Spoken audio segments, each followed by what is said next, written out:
Welcome to day 6 of my El Mirador Trek video. This is our final day.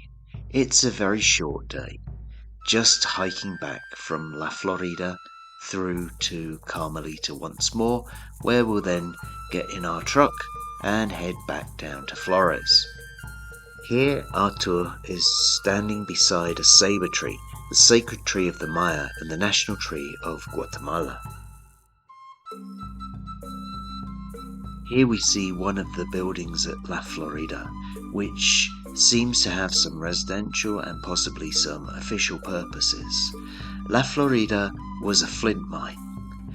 Flint was used for arrowheads, flint was used for spears, flint was used for cutting and all sorts of things in those times.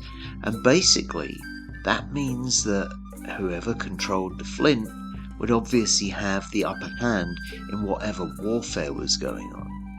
And so, although La Florida may not be the biggest site, it's certainly an old site, and it was certainly a very important site.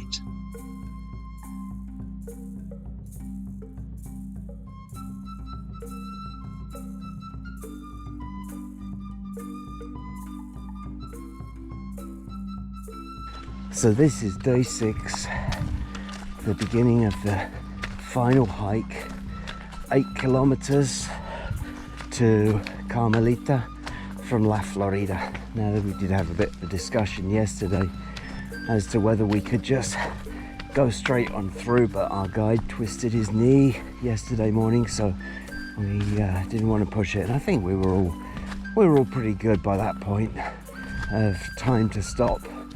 And here we come up to the bridge, and I kind of like feel, we've crossed this bridge before, quite literally, and it's kind of like, for me this is where we go out of the area. There's something about staying before the bridge, staying after the bridge. It's like, kind of like whether it's literal or however, this is like crossing this bridge takes us back out into the regular world. It's kind of like, for me, the boundary of the real Mirador area, the real wild. Once we cross this bridge, we're kind of going back more into a more civilized area, if you can call it that.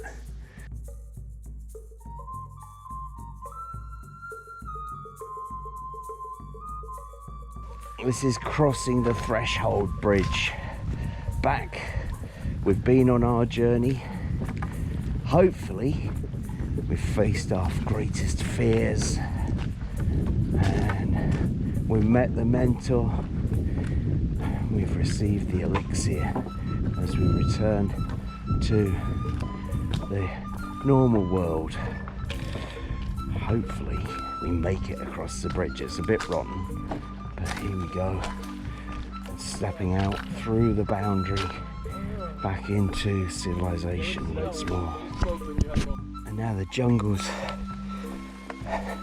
really clearing out. You can see we've just got these massive ferns either side of us, and the sun's come out, and it's like all of a sudden, whether it is or not, it feels like it's 5 or 10 degrees hotter just because we're in the sun and out of the trees. And obviously this is an area of deforestation.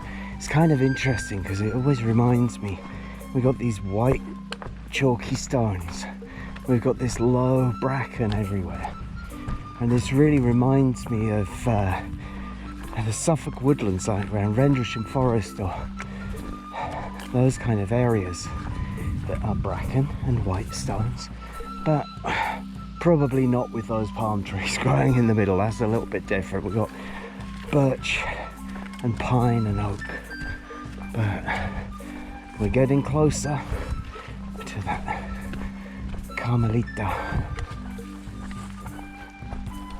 Welcome back, lads.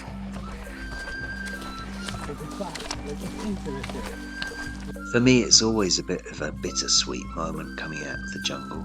It's wonderful to arrive back at the offices of the Cooperativa, knowing that we'll soon have a hearty meal and a hot shower and all of the mod cons, but going back into society again, going back out of the jungle where everything is so simple, everything is so peaceful.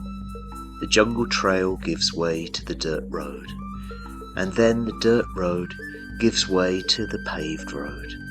The shops, the businesses, the cars, the buses, the bikes, the music, and everything all around us. It's a wonderful thing to spend 6 days in the jungle, and I look forward to going back again next year.